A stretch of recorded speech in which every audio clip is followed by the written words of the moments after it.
Kita akan lihat kebenaran firman Tuhan tentang Abraham dalam kitab Kejadian pasalnya yang ke-22. Kitab Kejadian pasal 22 cukup panjang pembacaan kita ya. Kepercayaan Abraham diuji ayat 1 sampai 12 atau 13. Haleluya. Coba Bapak Ibu perhatikan di situ. Ya. Kejadian pasal 22 mulai ayat 1. Kepercayaan Abraham diuji. Saya mau sampaikan bahwa Tuhan butuh hatimu. Ya. Tuhan tidak butuh hartamu, Tuhan tidak butuh kecakapanmu, kecantikanmu, Tuhan tidak butuh kekayaanmu, Tuhan butuh hatimu. Perhatikan, bukan berarti itu tidak penting semua yang saya sebutkan. Itu penting, tetapi yang paling Tuhan butuhkan dalam saudara, dalam saya, dalam kita adalah hati kita. Puji Tuhan. Kita lihat ayat 1 mulai. Setelah semuanya itu Allah mencoba Abraham, ia berfirman kepadanya. Abraham, sahutnya. Ya Tuhan, firman-Nya, ambillah anakmu yang tunggal itu yang engkau kasihi, yakni Ishak, pergilah ke tanah Moria, dan persembahkanlah dia di sana sebagai korban bakaran pada salah satu gunung yang akan kukatakan kepadamu. Keesokan harinya, pagi-pagi bangunlah Abraham, ia memasang pelana keledainya dan memanggil 2 orang bujangnya beserta Ishak anaknya. Ia membelah kayu untuk korban bakaran itu, lalu berangkatlah ia dan pergi ke tempat yang dikatakan Allah kepadanya. Ketika pada hari ketiga Abraham melayangkan pandangnya, kelihatanlah kepadanya tempat itu dari jauh. Kata Abraham kepada kedua bujangnya itu, tinggallah kamu di sini. Dengan keledai ini, aku beserta anak ini akan pergi ke sana. Kami akan sembahyang. Terjemahan yang lain katakan, kami akan menyembah Tuhan. Kami akan menyembah Tuhan di Gunung Moria. Sesudah itu kami kembali kepadamu. Habis penyembahan, mereka akan kembali. Saudara perhatikan bagaimana kuasa daripada penyembahan. Lalu Abraham mengambil kayu untuk korban bakaran itu dan memikulkannya di atas bahu Ishak anaknya. Sedang di tangannya dibawanya api dan pisau. Demikianlah keduanya berjalan bersama-sama. Lalu berkatalah Ishak kepada Abraham, ayahnya. Bapa, sahut Abraham, ya anakku. Bertanyalah ia, di sini sudah ada api dan kayu, tetapi di manakah anak domba untuk korban bakaran? Sahut Abraham, Allah yang akan menyediakan anak domba untuk korban bakaran baginya. Anakku, saya baca ulang. Allah yang akan menyediakan anak domba untuk korban bakaran baginya, anakku. Demikianlah keduanya berjalan bersama-sama. Sampailah mereka ke tempat yang dikatakan Allah kepadanya. Lalu Abraham mendirikan mezbah di situ. Disusunnya kayu, diikatnya Ishak anaknya itu, dan diletakkannya di mezbah itu di atas kayu api. Sesudah itu Abraham mengulurkan tangannya, lalu mengambil pisau untuk menyembelih anaknya. Tetapi berserulah malaikat Tuhan dari langit kepadanya, Abraham, Abraham, sahutnya, ya Tuhan. Lalu ia berfirman, jangan bunuh anak itu dan jangan kau apa-apakan dia, sebab telah ku ketahui sekarang bahwa engkau takut akan Allah dan engkau tidak segan-segan untuk menyerahkan anakmu yang tunggal kepadaku. Lalu Abraham menoleh dan melihat seekor domba jantan di belakangnya yang tanduknya tersangkut dalam belukar. Abraham mengambilnya domba itu, lalu mengorbankannya sebagai korban bakaran pengganti anaknya. Lalu Abraham menamai tempat itu, Tuhan menyediakan. Sebab itu sampai sekarang dikatakan, orang di atas gunung Tuhan akan disediakan. Di atas gunung Tuhan akan disediakan. Di atas gunung penyembahan kepada Allah akan disediakan. Haleluya. Terpujilah nama Tuhan dari sekarang sampai selama-lamanya. Tuhan kita baik, puji Tuhan.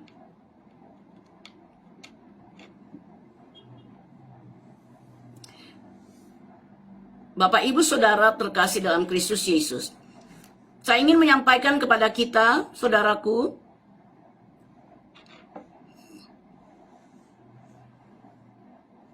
tentang Tuhan butuh hatimu. Iya.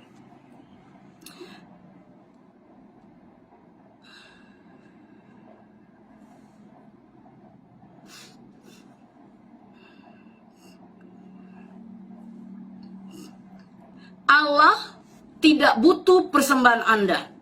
Catat baik ini, tanda petik ya, tanda petik. Allah tidak membutuhkan persembahan kita. Dia butuh hati kita. Lalu apa hubungannya? Apa jadinya dengan firman Allah Ulangan 16 ayat 16? Jangan kamu menghadap hadiratku dengan tangan hampa. Jangan menghadap hadiratku dengan tangan hampa.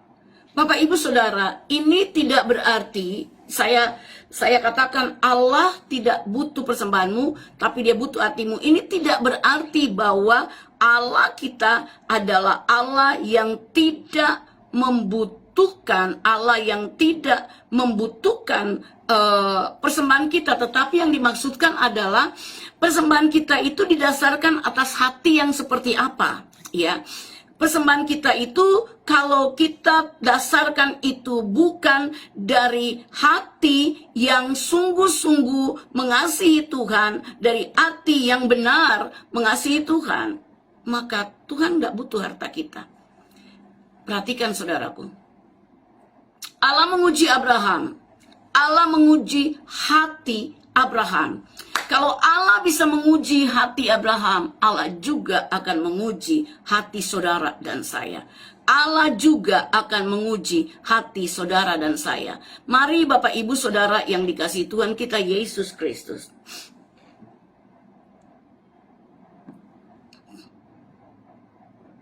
Kita belajar kebenaran firman Tuhan ini. Bahwasanya Tuhan kita adalah Tuhan yang sangat-sangat mengasihi kita. Dia mau kita untuk benar-benar mengasihi Dia. Dia mau kita mengasihi Dia dengan tulus, dengan hati yang benar-benar murni. Bapak Ibu, perhatikan kebenaran firman Tuhan. Di usia 100 tahun, Abraham dan Sarah 90 tahun, baru Ishak lahir. Jadi gini, Ishak ini adalah anak perjanjian. Iya. Anak perjanjian. Anak satu-satunya Abraham yang memiliki perjanjian. Saudara, perhatikan. Ishak ini adalah gambaran siapa di dalam perjanjian baru? Yohanes pasal 3 ayat 16. Saudara lihat Yohanes pasal 3 ayatnya yang ke-16.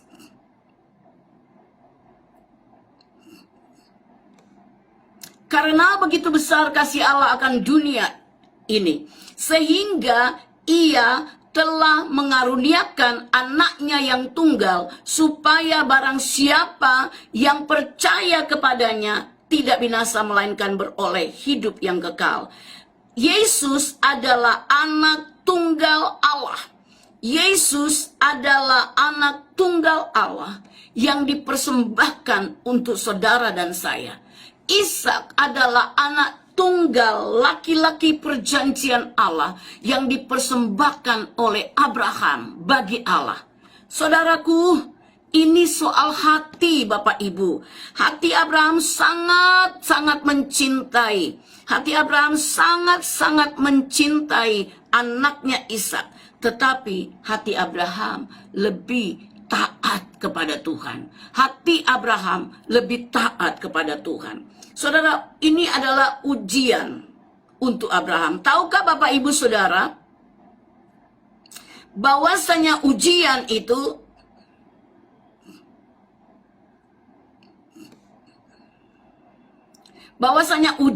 adalah kendaraan untuk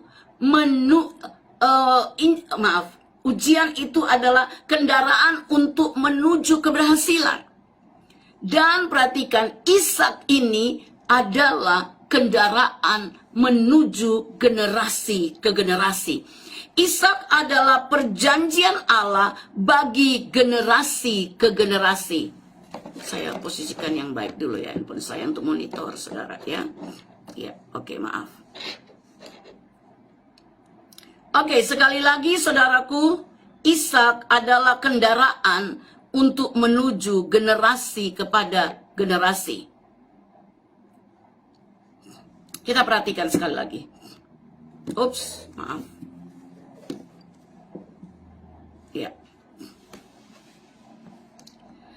Dan Ishak sebagai anak perjanjian untuk menuju generasi ke generasi, tapi diperintahkan oleh Allah untuk Abraham mempersembahkan dia sebagai korban. Abraham disuruh mempersembahkan dia sebagai korban. Nah, saudara yang dikasihi Tuhan kita Yesus Kristus, ini nggak enak banget loh. Ini aneh banget. Apakah Allah itu adalah Allah yang kontroversi dengan perjanjian dia? Tidak. Tetapi justru Ishak ini dipakai oleh Allah untuk menjadi alat ujian yang terbesar untuk hati, mengetahui hati Abraham. Allah mau mengenal Abraham lebih dalam. Allah mau mengenal Abraham lebih dalam lagi melalui hatinya. Apakah dia sungguh-sungguh mengasihi Allah? Apakah Abraham ini lebih mengasihi Allah, lebih mengasihi anaknya, atau mengasihi Allahnya? Saudara, tapi Abraham ini percaya kepada Tuhan. Saat Abraham mendapatkan firman Allah, dia sungguh-sungguh percaya kepada Tuhan.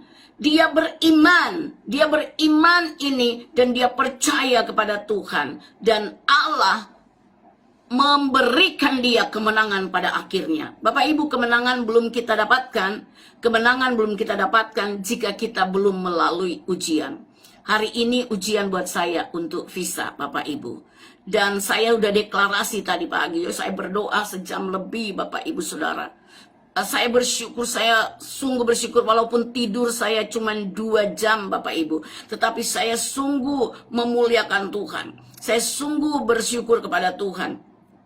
Karena Tuhan memberikan saya hati yang mau menyembah Tuhan. Hati yang mau memikirkan Tuhan lebih dari memikirkan apapun yang lain.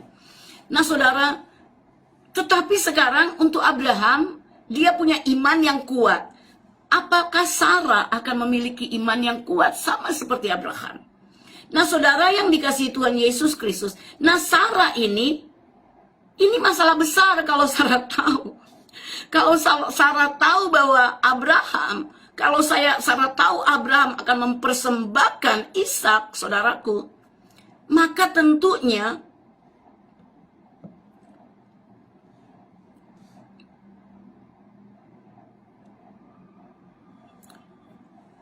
dia akan marah.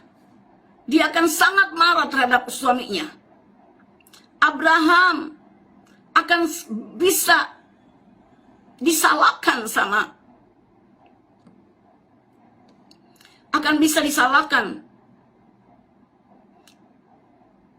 sama Sarah. Mereka bisa berkelahi. Suami istri bisa berkelahi. Bapak Ibu sambil memikirkan gimana caranya ngomong sama Sarah, Abraham mempersiapkan segala sesuatunya. Saudaraku, untuk berangkat ke Gunung Moriah, gunung persembahan, gunung ujian, gunung persembahan, gunung ujian.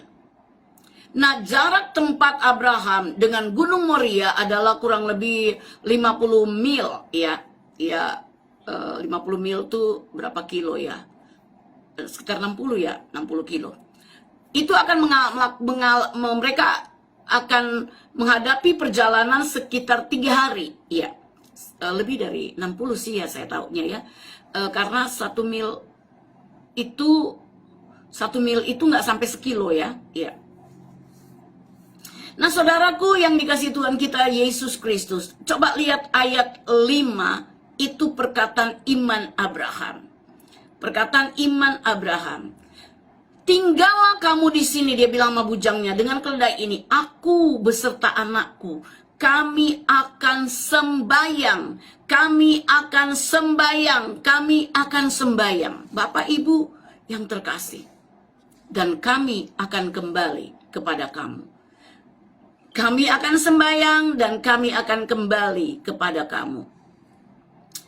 Bapak Ibu Saudara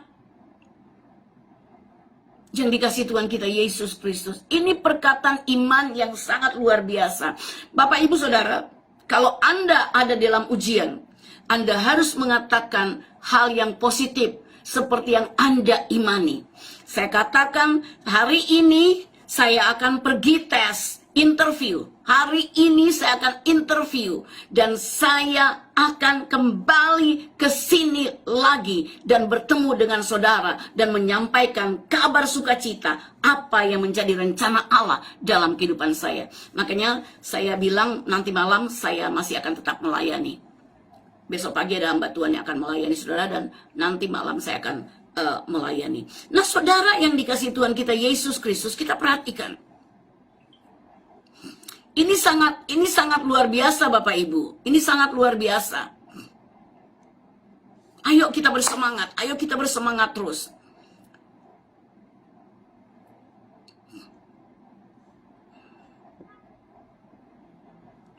Bentar ya Bapak Ibu.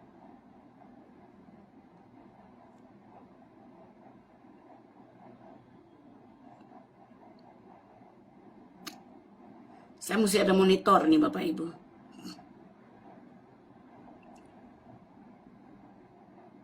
Oke.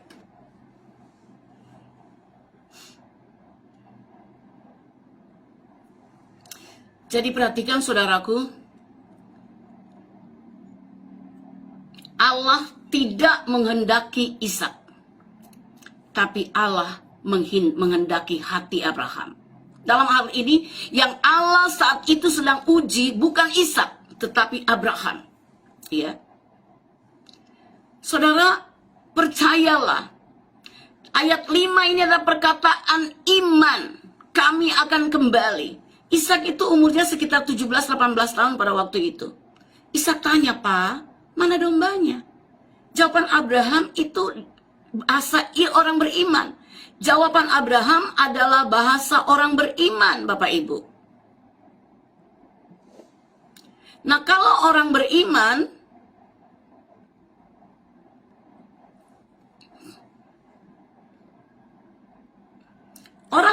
Bapak Ibu Saudara, akan memperkatakan bahasa yang positif.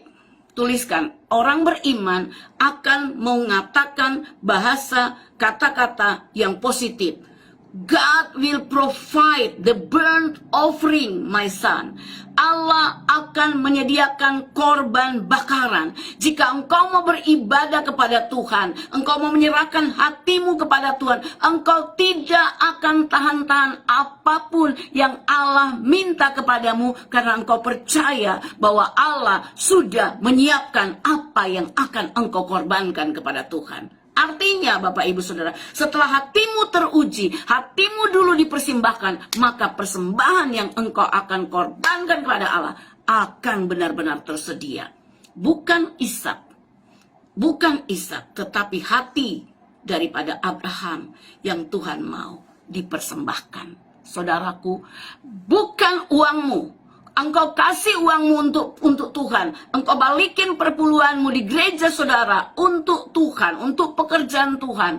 Tapi yang dia sedang mau tahu, sedang mau lihat, sedang uji, bukan hartamu, bukan uangmu, bukan kemampuanmu, tetapi hatimu. Bapak Ibu Saudara, penting sekali tentang hati. Penting sekali tentang hati Bapak Ibu Saudara. Dalam keluarga saudara, jika saja Anda percaya kepada Tuhan, apapun yang menjadi kebutuhan keperluanmu, maka engkau akan mendapatkannya karena Tuhan sudah menyediakannya bagimu. Saudara, Jangan pernah putus asa menghadapi pergumulan hidup yang tidak menentu dalam kehidupanmu. Jangan pernah putus asa. Haleluya, Bapak Ibu Saudara yang dikasihi Tuhan kita Yesus Kristus. Jangan putus asa. Tetap percaya, tetap setia kepada Tuhan, tetap mengasihi Tuhan, tetap menghormati Tuhan. Saudara yang terkasih dalam Tuhan Yesus Kristus, Allah tidak menghendaki Ishak untuk dipersembahkan kepada Tuhan. Tapi Allah menguji Abraham melalui meminta Ishak. Bapak Ibu, kalau Allah nggak mungkin meminta hartamu. Allah tidak mungkin meminta hartamu, Bapak Ibu Saudara, untuk engkau bawa semuanya kepada Tuhan. Tapi ketika engkau hatimu kepada Tuhan, maka seluruh hartamu engkau persembahkan kepada Tuhan. Nah, saudara yang dikasihi Tuhan kita Yesus Kristus, kita sungguh-sungguh bersyukur kepada Tuhan. Kita sungguh-sungguh memuliakan Tuhan, Bapak Ibu Saudara. Karena betapa Tuhan kita itu adalah Tuhan yang begitu mengasihi kita. Dan Tuhan kita yang begitu mengasihi kita ini sangat ingin untuk kita menjadi orang-orang yang teruji. Bukan orang-orang yang lembek, bukan orang-orang yang manja. Kita harus menjadi orang-orang yang terpuji, Bapak Ibu. Orang-orang yang kuat. Orang-orang yang nanti Tuhan memuji kita, betapa engkau dapat dipercaya. Anakku, engkau sungguh-sungguh dapat dipercaya, anakku. Haleluya, haleluya Jesus. Terpujilah nama Tuhan dari sekarang sampai selama-lamanya. Bapak Ibu yang dikasihi Tuhan Yesus Kristus,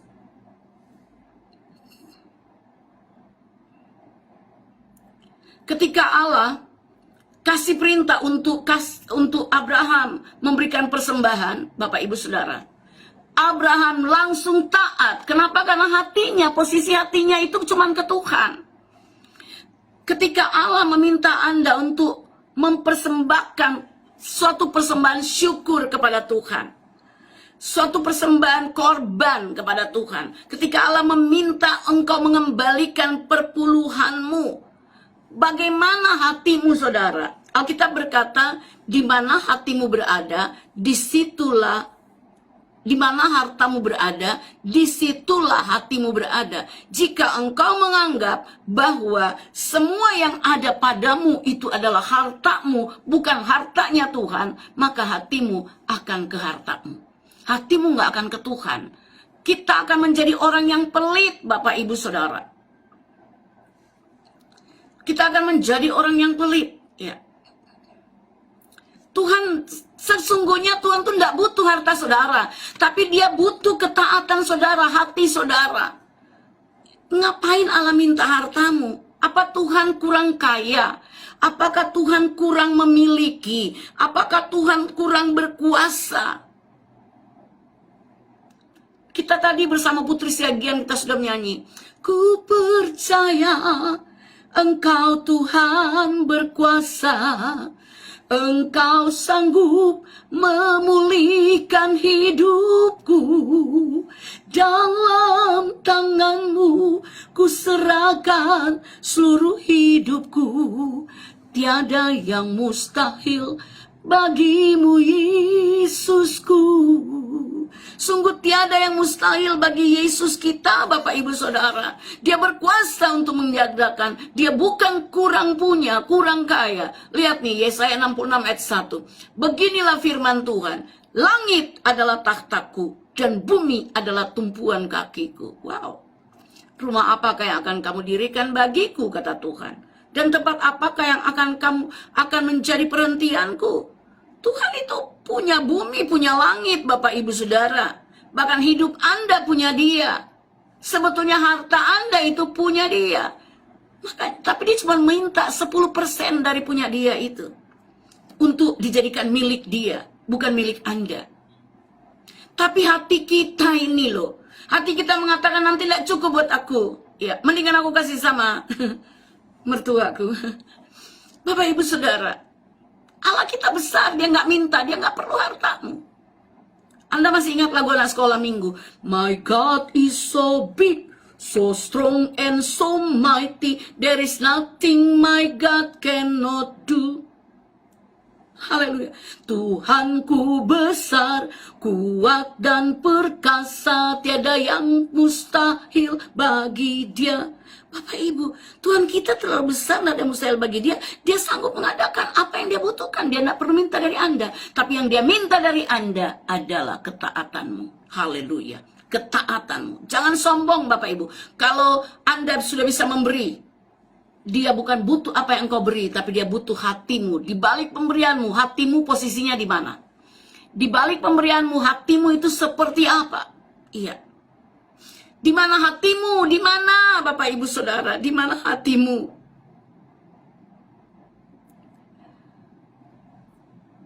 Di mana hartamu ada, di situ hatimu ada.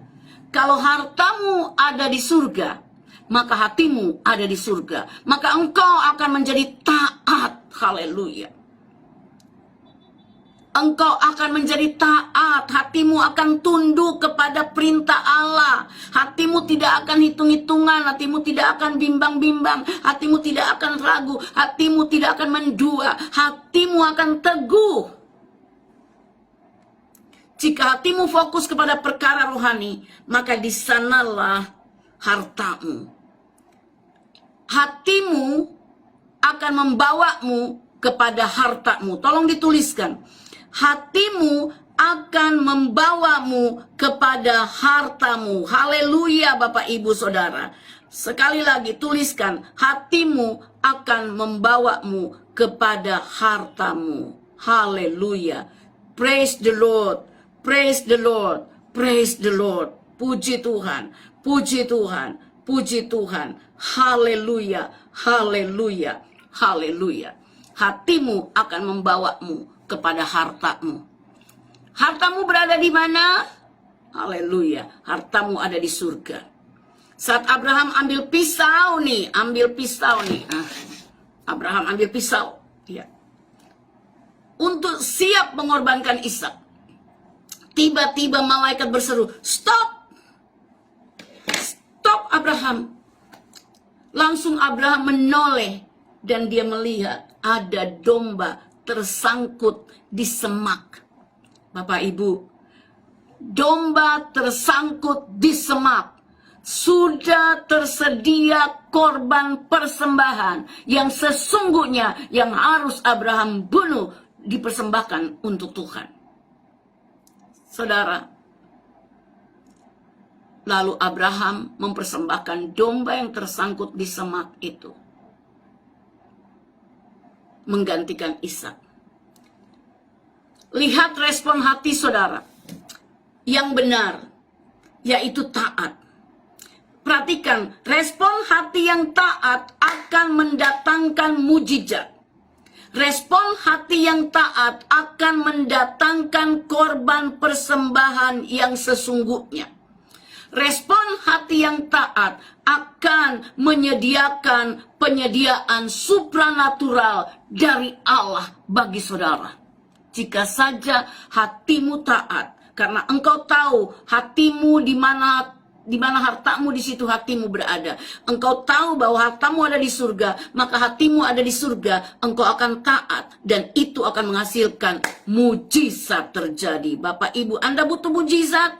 Tapi kalau Anda tidak mau percaya sungguh dan taat dan menyediakan hatimu untuk dipersembahkan kepada Tuhan, sesungguhnya persembahan kita bukan harta kita, tapi hati kita. Makanya Tuhan bilang, berikanlah dengan sukacita, tidak terpaksa, tidak berbantah-bantah, tidak bersungut-sungut.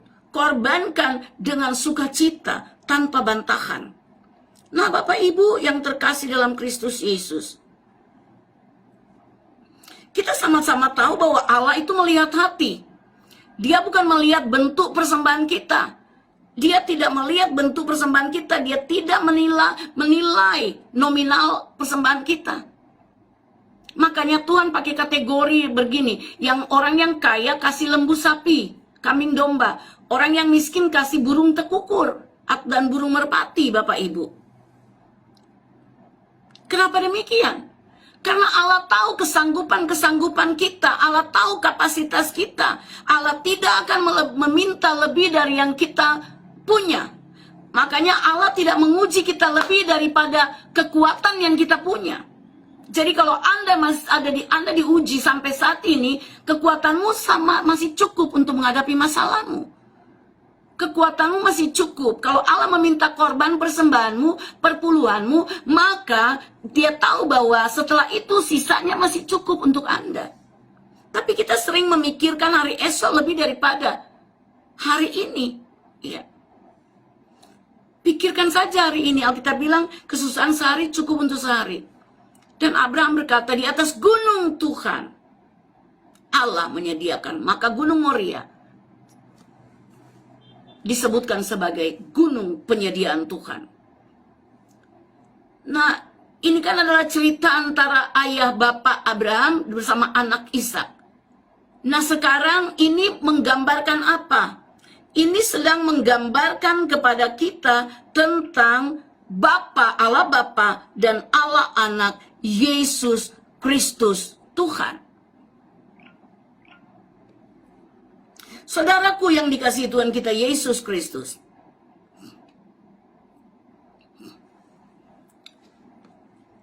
Domba yang terbelit di semak-semak itu berbicara tentang Yesus. Di mana Yesus pun dibelit kepalanya dengan rumput duri, dengan semak-semak. Dengan rumput duri dibelit kepala Yesus. Dan Yesus menjadi anak domba yang tak bercacat, yang dipersembahkan di atas bukit Golgota. Di sana Bapa sudah menyediakan Yesus. Di bukit Golgota, dia tidak minta Anda yang dipersembahkan di sana. Tetapi yang dipersembahkan di sana adalah anaknya, Yesus. Allah akan menyediakan setiap korban yang dipersembahkan. Dan Injil adalah korban persembahan yang Allah sudah sediakan bagi kita semuanya. Di mana Injil diberitakan, kita ditebus, kita diampuni, kita ditebus oleh darah salib Yesus Kristus. Saudaraku yang dikasihi Tuhan Yesus Kristus. Injil adalah kekuatan Allah untuk menyediakan segala sesuatu bagi anak-anaknya yang percaya kepada Allah. Sebab itu dengarkan Injil Allah Bapak Ibu. Dengarkan firman Tuhan. Jangan fokus kepada kebutuhan keperluanmu, tapi fokuslah kepada firman Tuhan. Dengarkan firman Tuhan. Haleluya Bapak Ibu Saudara terkasih dalam Kristus Yesus. Percayalah kepada Tuhan.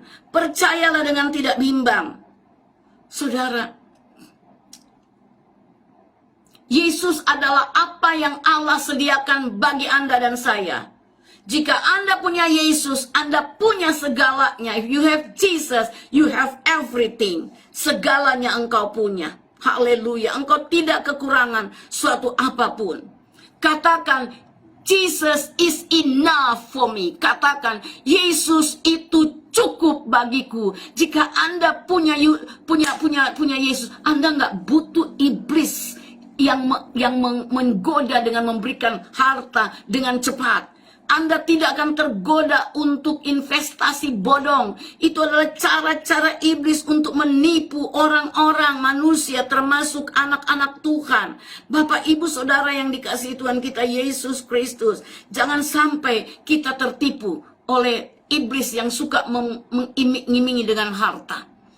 Allah tidak mengimingi Anda dengan harta. Allah mengimingi Anda dengan surga. Dan surga itu hanya akan Anda dapatkan jika engkau terima Yesus, percaya Yesus sebagai Tuhan dan Juru Selamat. You have Jesus, you have everything. Jesus is enough for me. Jika engkau punya Yesus, engkau punya segalanya. Dan Yesus itu cukup bagi kita. Yesus cukup bagi Anda. Yesus cukup bagi orang-orang percaya.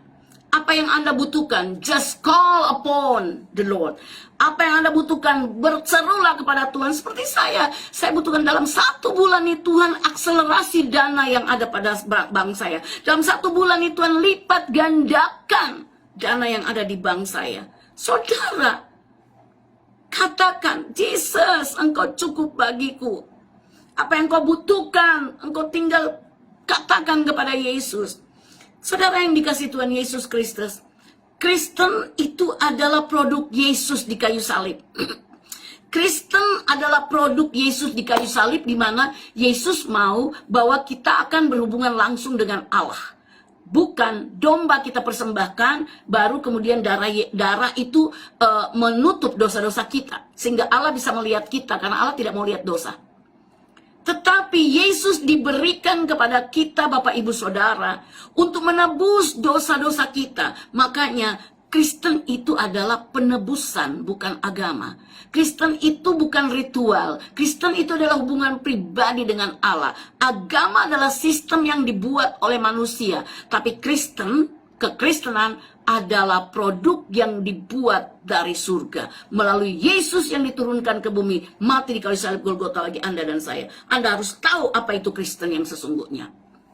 It is done, sudah selesai. Ketika Yesus sudah naik di kayu salib, dia berkata, sudah selesai. Haleluya, haleluya, haleluya, Jesus Lord. Puji nama Tuhan Yesus, puji nama Tuhan Yesus, haleluya. Tiada yang mustahil bagi Yesusku, haleluya. Jadi Kristen bukan agama, buatan manusia. Tetapi adalah perbuatan Yesus di kayu salib. Kalau orang mau tanya, Kristen itu apa? Perbuatan Yesus di kayu salib. Untuk saya langsung berhubungan dengan Allah. Jadi Kristen adalah hubungan kita dengan Allah. Yang telah dipulihkan melalui kematian Yesus di kayu salib Golgota. Anda harus tahu itu. Jangan bicara Kristen adalah sebuah agama. Nah, saudara yang dikasih Tuhan Yesus Kristus. Jadi sama dengan Ishak. Sama dengan Yesus dan Ishak, Bapak Ibu Saudara. Ishak memikul kayu bakar ke Gunung Moria, berjalan 3 hari. 3 hari memikul kayu bakar. Kayu bakar itu adalah apa, Bapak Ibu? Dosa-dosa Anda dan saya yang akan dibakar di atas mezbah pengorbanan salib Yesus. Dosa-dosa Anda yang akan dihapuskan melalui pengorbanan, mezbah pengorbanan salib Yesus. Dosa-dosa kita. Dosa-dosa Anda dan saya. Dosa-dosa orang percaya, yang percaya kepada Tuhan. Bapak Ibu Saudara yang dikasih Tuhan Yesus Kristus, betapa dahsyat Tuhan kita, betapa ajaib Tuhan kita, betapa luar biasa Tuhan kita. Jadi Gunung Moria itu sama dengan Gunung Golgota, di mana Ishak mendaki dengan memikul kayu bakar, dan Yesus mendaki dengan memikul kayu palang, salib, yang adalah salib Anda dan salib saya. Paralel, sama. Yesus dikubur 3 hari lalu bangkit. Ishak berjalan memikul kayu bakar selama 3 hari perjalanan. Bapak Ibu Saudara yang dikasihi Tuhan Yesus Kristus. Domba ditemukan sedang tersangkut di semak duri di Bukit Moria. Yesus pun ditemukan tergantung di kayu salib, tak berdaya, nggak bisa keluar dari duri-duri dosa manusia. Karena dia harus menanggung sampai tuntas duri-duri dosa manusia, yaitu dosa Anda dan saya. Mari Bapak Ibu, kalau Anda sudah percaya Yesus, sekali Yesus, tetaplah Yesus. Sekali Yesus, tuliskan, sekali Yesus, tetap Yesus. Allah akan menyediakan, percayalah, Allah akan menyediakan bagi Bapak Ibu Saudara, bagi kita semua. Puji Tuhan, saya selesaikan sampai di sini Bapak Ibu Saudara.